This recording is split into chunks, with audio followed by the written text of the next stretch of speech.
reflect on a lot, especially with traveling, is like this idea of asking for help. It's like we feel like we're going to be a burden, or, just the person is going to find us annoying or whatever. But I think sometimes we don't even have to ask for help. People can kind of pick up on it. And in addition to humans being a gift, I also think of asking for help as a gift, because, if I asked for you help, if I asked for your help with something and you were able to help me, that would feel good for you and for me.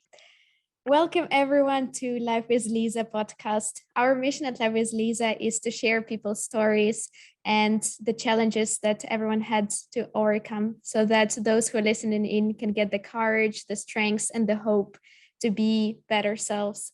And today we have a very special guest. She is an author at heart. She's just a beautiful soul. I'm so happy to have you here. Welcome, Anthea. Thank you so much, Liza, for having me. And my first question is quite a challenging one, and I'm sure you'll enjoy it a lot. So, what is a story or a situation that happened to you whenever you were traveling and just in general in life, which basically restored your hope in humanity? Ooh, that's a good one. It's a challenging one, so take your time to think about it. Okay. Yeah. Let me think. There have been so many, as you know, once you start traveling, it's that I think traveling in itself restores hope in humanity just kind of every day. But I'm trying to think. So part of my struggle of growing up was kind of feeling like I never fit in a group. In high school, I was kind of the odd one out. I spent a lot of time alone. I used to eat lunch alone every day in this place called the Writing Center. So I just never had a group, and that was kind of sad. And so when I started traveling, when I got to Bali, I kind of met this acro yoga community, they really welcomed me in. And that was the first time that I felt like I really belonged in a group. And just seeing how everyone was so different within that community, but that they were all a group together, I think really restored my faith in humanity, and that, it's never too late to find your community. If you feel like you haven't found your tribe yet, or a group of people who understand you, or make you feel, or where you feel included, that can happen at any time. And I just got really lucky, and I found that when I moved to a new country alone, which I definitely didn't expect.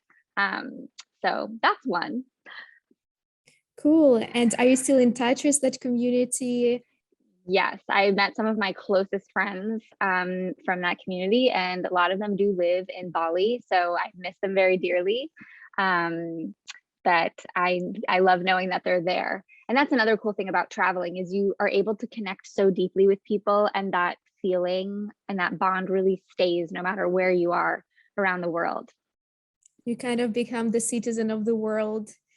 And exactly. I think it has the advantage that you get to meet so many cool people and the strangers that you can call friends after just a few days traveling together.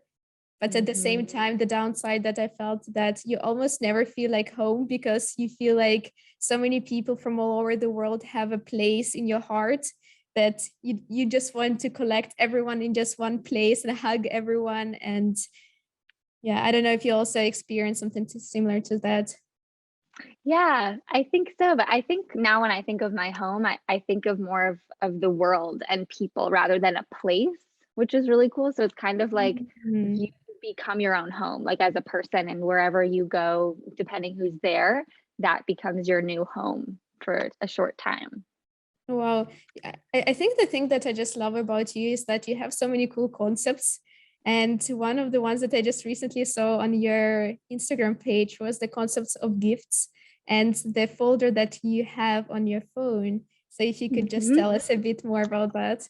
Yeah. So speaking about meeting new people and creating deep connections, when I started traveling, anyone who I would meet, I would take a picture, like a selfie with them, just so I could remember, even if it was like a 1-minute conversation we had, even if they turned into a best friend, I just would take a picture with them. And I created a folder called gifts in my phone, where I started adding all these faces. So I have like hundreds of pictures of people in that folder now.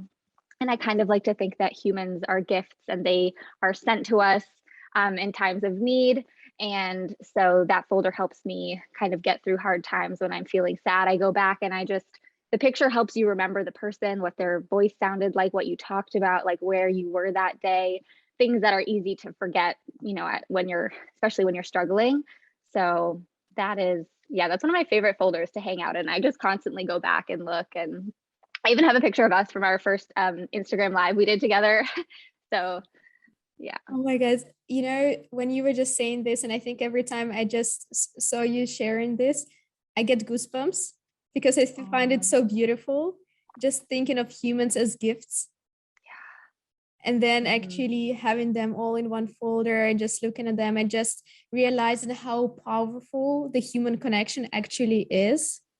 Yeah. And I think it's just such a practical tip that you just said, oh my God, I'm getting goosebumps again. I just love this idea of yeah, it's powerful. And the folders actually I made before that. So I like this thing with folders because I think this idea of, especially something like your phone, you have all the time.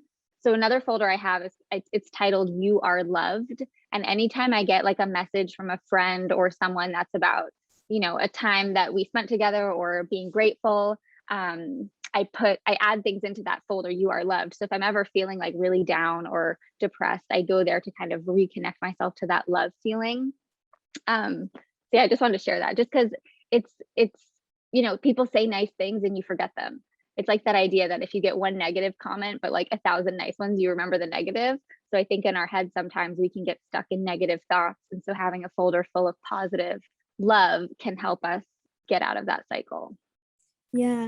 I've heard once this idea that basically our brains take on negative so much more than the positive. So basically to cancel out one negative comment, you need to hear like 6 positive ones.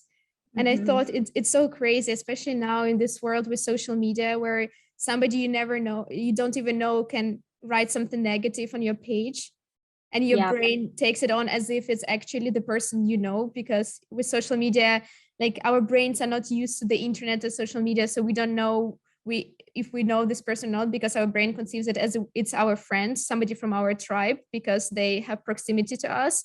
And then it can have such detrimental effect, and then you need to hear 6 positive things to balance it out. That's why I think keeping a folder that you mentioned with the things that you are loved and the nice things that people actually say, and that the majority of the people actually are there spreading love, and it's a great reminder of that. Yeah, maybe you can make a folder after this. I have a few folders myself. Okay, what are some that you have? So I have a folder which is called LifewithLiza Why. And I think it comes from an idea from Simon Sinek, who wrote Start With Why. Basically, you need to know why you're doing what you're doing. And I screenshot there all the nice comments or the feedback that I get from sharing things on LifewithLiza page. And then whenever I just feel discouraged or not motivated, or I just get some negative feedback, I go there to the folder to understand, to remind myself basically of why I'm doing what I'm doing, and actually that it does help people, and that I just need to keep going, because it's so easy to forget. And especially, as you mentioned, when you are in that more negative state, your brain almost like cancels out all the good things, and you just cannot remember all the nice people or the love that you got. You just so focused on the negative. Wow, I'm gonna borrow that. That's beautiful. Imagine if everyone had that why folder. It would help so much with this self-doubt and all these things that we struggle with. Yeah, definitely. And I was wondering, because I see that you yourself have overcome many challenges. I know from our previous conversations and just researching you before our previous conversation, and you have come up with lots of practical tips, like having the folder, doing the 3-minute meditation. I was just wondering, what are your like top 3 go-to things when you're feeling a bit low or negative that you would do and that help? That's a great question. So the first thing that I do is actually a drawing exercise that I learned at a training I did for mind body medicine, which is this idea that, so mind body medicine is this idea that we are all like self-healers, and so it basically teaches you tools that you can use to help you in your healing trauma journey, or just life in general. So this first exercise I do, it's you draw 4 pictures, and the first picture you draw is you right now. So you kind of think about you in the present moment. So if you're having a panic attack or if you feel really sad, you just kind of put how you're feeling in that moment in a picture, and kind of going at it from a visual approach helps you get a little bit deeper, because words sometimes can be too specific and we might not know how we're feeling. So drawing a picture actually helps you start to connect to yourself on a deeper level. So that's the first one. You draw biggest problem. So that helps you get clear on what it is you're struggling with. The third picture you draw is you with your biggest problem solved. So it helps you imagine what your life is going to be like without that problem there, which for me was a huge struggle for a long time. I just didn't think I was ever going to be okay or heal. And I didn't even know what that would look like or feel like for myself in my life. So that picture helps you, imagine something beautiful. And then the fourth picture you draw is you solving that problem. So this is this secret sauce, I think, because it allows you to connect with like that inner wisdom, and just even if it's like a word you write down, it just helps you get to the next moment. A lot of times mine will be like schedule therapy or ask for help, talk to my mom, right? It just helps you kind of get clear on what's going to help you with this problem. So that's my number one thing. Maybe we can do it sometime. It's so powerful. It's so powerful.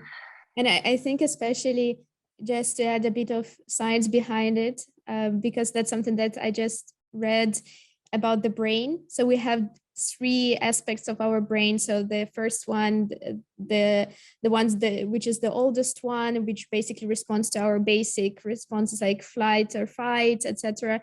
Then we have the middle one and the most developed one. So the neurocortex. So basically the most developed one is actually responsible for language. And then the middle one is more responsible for like emotions, movements, etc. So the interesting part is sometimes when we are really angry or sad or scared, we cannot put it into words, and we cannot just find words just because our neurocortex is overpowered by the middle part. So basically it turns off. So we do not have access to our most developed brain parts to tell us that we are okay, or to even communicate to anybody else that what we're experiencing and finding. And because we are just so overpowered by this emotion that we're experiencing, but we can draw.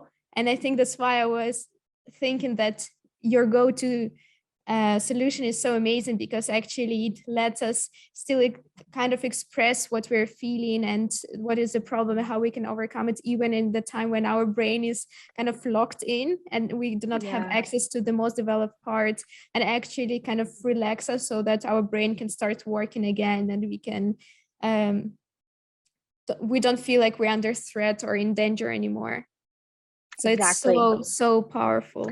Yeah, and there's actually there's this book called The Body Keeps the Score. Have you heard of it? I've heard about it, but unfortunately I have not read it. Have you? Yeah, I highly recommend it. So it's The Body Keeps the Score: How the Brain, Mind, and Body Encode and Respond to Trauma. So it's all about trauma. And that book, it's like doing 10 years of therapy in like one book. I mean, it really helps you understand other people, yourself. And just going off of what you were saying, there's this thing called alexithymia, which is actually something that people experience who've experienced trauma, where you literally can't, you don't have the words to explain your experience or what you're feeling because of what's going on in the brain, like you said. So there's a word for that, alexithymia. And so people who have that, like when they first go into therapy and they just can't talk about it, drawing is what helps them be able to tell their story, because it's kind of like a book. When I go back and look at my drawings, I then sometimes can tell a story like, okay, this, but before I wouldn't be able to. So yeah, I just wanted to share that, I love that you shared that bit of science. Yeah, it's great. And I also know that another practical tip that you do is the 3-minute meditation. And I just wanted you to share more about the 3-minute meds that you do on Mondays and why you do it and what's the purpose behind it. Beautiful. So yeah, I lead a 3-minute meditation every Monday at 10 a.m. EST. And the purpose behind that is that I really wanted to create like a dose of peace that anybody could do that was just 3 minutes, that would give them a place, again, a place of understanding with where they are in the present moment and help them move forward. So the 3-minute meditation combines 3 very powerful parts of meditation. The first is breathing. The second is like this thing called a body scan, where you go through and you relax each part of your body like slowly. And then we also do this idea of like a 1-word check-in, but in a way of asking ourselves like what word we need to hear most right now. And that can be a really powerful reset, or give us an intention to go throughout the rest of our day. So yeah, but the goal with that is it's 3 minutes. It's also $3, and all the funds go to fund therapy for minds in need. And so you think if we could have like 1 million people meditating like every Monday, that could be a lot of therapy for people who need it. So it's like mental health crowdfunding. So yeah.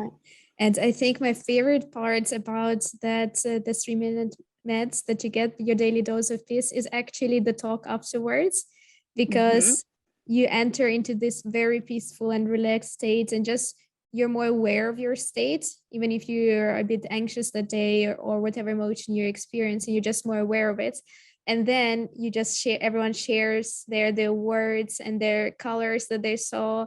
And then it also gives you this sense of community. I think we have had like 30 people or even more joining in, and everyone meditating together and then talking about it. So for anyone who wants to join in some community, everyone, I feel like that is a community where everyone is welcome, and you don't need to speak up. You can just join in silently and then feel this being part of community, because I do believe in community a lot, and in the power of community, that it actually can lift you up whatever you're experiencing. And yeah, I just wanted to make a big shout out, because I've been enjoying it a lot, and I'm impressed by what 3 minutes can do. It's 3 minutes, guys. 3 minutes. Everyone has 3 minutes, like no excuses, literally. I think, you know, if you said 15-minute meditation on Monday, less people would be joining, because like, I don't have 15 minutes. Right. Yep. Yeah. 3 minutes. I think 3 minutes of doing anything. It's like maybe we think that's not enough time, but it's better than nothing. Right. So. Yeah. And I just wanted to add that I just heard this phrase from Jay Shetty. I love Jay Shetty. Jay Shetty, if you ever listen to this podcast, I love you. But I wanted to say that Jay Shetty said, if you do not have 10 minutes to meditate, you have to meditate 20. Yes, that's. Yep. Yeah. And you know, Liza, actually, we should put this out into the universe now, but I would love for Jay Shetty to come on and lead like a guest 3-minute meditation. You know, that's one of the ideas to help grow it, because it's growing slowly right now, which is amazing. But to bring in, so if you have any other like people in the mindfulness space that you love, I'm trying to make a list to like manifest that. Yeah. Oh my God, that would be amazing. I feel like Jay Shetty, who has meditated for more than like 10,000 hours, he definitely has a very powerful energy, and you can really feel it when you meditate. And I just also feel that a lot of people are skeptical about meditation. I don't know if you have also encountered something similar, because maybe for people on Bali, more people are likely to meditate than in the US, for example. I don't know if you found the same. Yeah, I think people don't really know what meditation is, or there's like this kind of mixed up understanding of it. Like people think that you're supposed to just sit still and have no thoughts. And so people try it and they're like, I'm having a million thoughts. I'm terrible at meditation. I can't do it. But really, it's just learning how to become aware of those thoughts, as you know, and then you kind of see them as they pass. So yeah, what do you think about that? I just don't know. So basically, I also work at Accenture, where I work as a technology consultant, and there I have started doing weekly meditation sessions with my team, and I work with Dutch people, and in the Netherlands it's not that common to meditate, so I got quite a skeptical response, but people still joined in, and then afterwards they were like, "Oh wow, it actually worked! I didn't know it. I was so skeptical." And I just came out of a very stressful meeting, and now I feel so relaxed just after less than 10 minutes of breathing, meditating, listening to calming music. How does it work? And I was just wondering, how do I actually get more people to meditate so that they can just feel it for themselves? Because you feel it once you have actually done it, but to actually like push somebody to actually try it. Right. Yeah. So I think for that, I mean, you're already there, like with the music, with the way that you guide your meditations, and keeping them short. And also where I host 3-minute meditations, it's an audio room, and you could host meditations there as well. So that allows you, Smalltalk allows you to set a price for like entry, and it's just a link. So anybody who has service anywhere in the world can click the link and join that way. So maybe you can start leading meditations there. That's true. I can try it out. Yeah. I also wanted to ask you, I feel like there with the whole COVID situation and lots of things happening in the world, there's so much negativity. So I wanted to ask you, what has been making you happy lately? Nature. I have to say nature is a big one. Like I just love looking outside, looking at the sky, trees, flowers, leaves. It's fall right now. So nature for me is a big source of positivity. I find the natural world very inspiring, right? Like a tree, for instance, it's very unapologetically a tree. So it stands there, you know, it goes through seasons and it loses its leaves, and they're very rooted and they produce oxygen. So yeah, nature is just full of positivity, I think, because it's kind of the definition of life and being alive. Yeah, I just also found I feel like I really miss being in nature, like with because I live in Amsterdam, so we do have canals and it's very beautiful to just walk alongside canals. But I just miss something more like jungles or ocean or something so powerful. I don't know if you're lucky to live somewhere next to like in Yeah, nature. we do. We live like pretty much in the middle of the woods here. I live in a really rural town, so we just have woods and lakes, and yeah, I'm really grateful to be here. Yeah. Yeah. And So that, and I'll also say people, like connection, like talks like this that we're having. I really try to make it a point to talk to a new stranger every day. So whether that's on like social media or just somewhere out and about, like really taking that moment to try to have that deep connection with a new person, oh that wow. brings like overwhelming feelings of positivity and just connection and belonging. Oh wow. So how do you do it? How do you manage to find one stranger? Would you unconsciously just text somebody through social media, or how would you do that? It kind of happens organically. So I go a lot to a coffee shop in a town nearby, and so that's a great place to kind of meet people. And also on Instagram, yeah, I get messages like every day on the like little stories I post, and a lot of times I don't know them, and so I'll just send them a little voice message like, "Hey, how are you today?" And then we'll just have this maybe like little conversation over 1 or 2 hours, you know, back and forth. And I've actually made some really close friends that way as well. Oh So wow. yeah, you just never know who you're gonna meet. Like you really never know.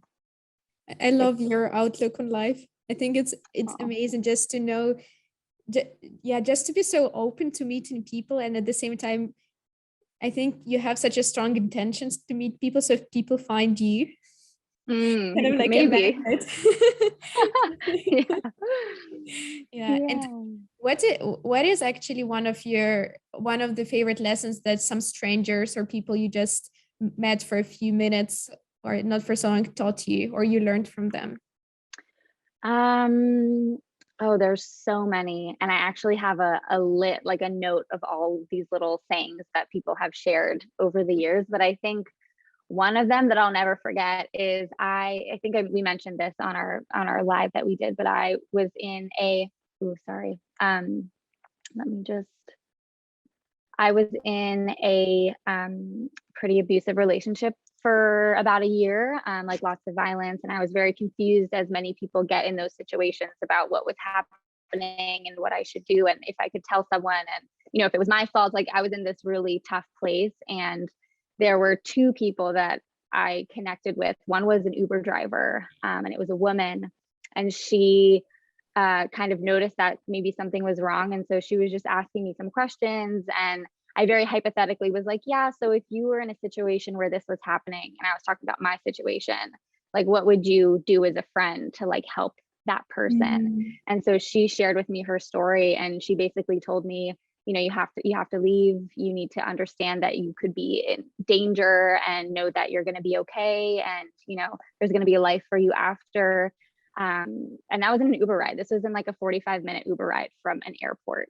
I was actually going back to the person I was with at the time. And the last thing she said to me was, don't go back. And then I got out of the car and I went back. But like, that was one of the conversations. And then a couple days later, I met this older man who, I think he's probably in his 60s or so.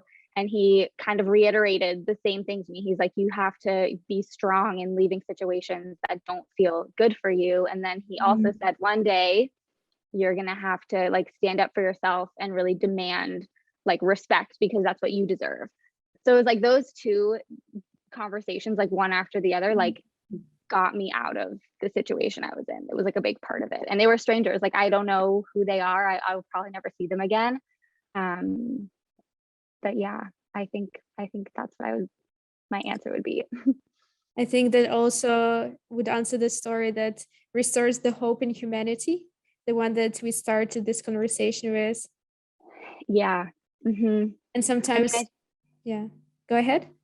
I think something I've been reflecting, I reflect on a lot, especially with traveling, is like this idea of asking for help. It's like we feel like we're going to be a burden, or just the person is going to find us annoying or whatever. But I think sometimes we don't even have to ask for help. People can kind of pick up on it. And in addition to humans being a gift, I also think of asking for help as a gift, because if I asked for you help, if I asked for your help with something and you were able to help me, that would feel good for you and for me. So it's really a gift to be able to be who you needed for somebody, or to be able to help them through something if you can. So I think that we should shift that notion a little bit more around the idea of asking for help. Like, it's actually a gift to yourself and the person that you're asking. I think it's beautiful. And I also wanted to share something with you, because I think you would also find it very beautiful. There is this concept in Japan, it's the Japanese word intoku. I don't know if you've ever heard about it. But basically, intoku means good done in secret. And it's basically when you do something for another person that they would never know that it was you or that you've done it. But it's believed to give you the deepest sense of gratitude and fulfillment just to do that good done in secret. So, for example, somebody cleaning the street for somebody else to walk there, they will never know who has done it, but they actually done it, and then lots of people are benefiting from it. And actually they received the biggest gift, because I feel like the universe and in this world, we are being deeply rewarded when we give, and our hearts feel fulfilled and grateful the more we give, actually. That's why being asked for help is more of an honor, and also doing the intoku, the good done in secret, is one of the most powerful things that we can do. I think that's beautiful. It makes me think, like, how can you work that into every day? Like, how can you do toku every day? Yeah, actually, it was quite funny. So with that, so actually before I made LifewithLiza public, it was a page which I was doing only with 10 of my closest friends. And the idea behind it, that we all wanted to become better humans. And we would assign like weekly challenges. So for example, all my friends submitted different forms, like saying somebody wanted to improve their physical health, or somebody wanted to improve their mental health, or just to feel more sense of purpose. So then I would think of different challenges that they can do. And for the sense of purpose, once we all 10 people, we were doing the intoku. So we had to find in that week situations where we can do intoku. And I just thought, how powerful it is that there are 10 people out there now this week trying to do this good in secret. Wow. And I thought it was just so powerful. And imagine if more people were just consciously doing that. That's beautiful, Lisa. Oh my gosh. You have a very special group of friends. That's beautiful. Yeah, I think it was just so powerful. So I encourage anyone, just try out and think of any talk that you can do. You can be it, and also it could be very small, right? Good things also, some of the smallest things have the biggest impacts, like even load in the dishwasher when you see like your housemate is tired and you just done that for them. Or I don't know, saying hello to the stranger who feels lonely and you feel like they're struggling and just asking if they're okay. It can like make the biggest difference. Yeah, you're totally right. Yeah. And before I ask my last question, I wanted to ask you where people can connect with you. Yeah, so Instagram is a great place. So Anthea Taeuber, it's ANTheaTaeuber.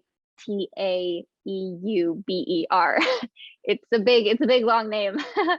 That's a great place. I think also on 3-Minute Meds every Monday. So there's a link to the meditation in my bio. But I think Instagram for now is like the #1 place that I really like to connect with people on there and kind of make it like the social connection. You know, they call it social media, but I like this idea that we can actually make it social media by using it to mindfully connect with people. So I think that's the best place right now.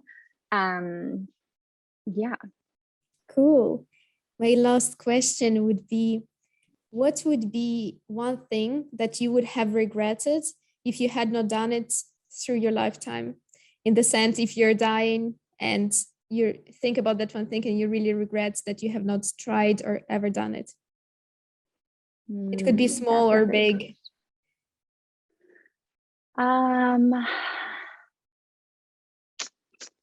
That's a really good question, Liza. I'm not asking easy questions today. Yeah, I know. You always come at it with the questions, girl. I think, you know, my situation again, when I was in that relationship with lots of violence, like leaving that relationship was kind of the start of my life in a lot of ways. And so I think that it was actually that moment, like the day that I left. And it took like an immense amount of courage, and I was really afraid. And there were lots of things that had happened over the past year that just, I was in this mind space of like, I would rather stay with the person or die than, you know, leave and try to like have a new life, because I just was so in this dark place.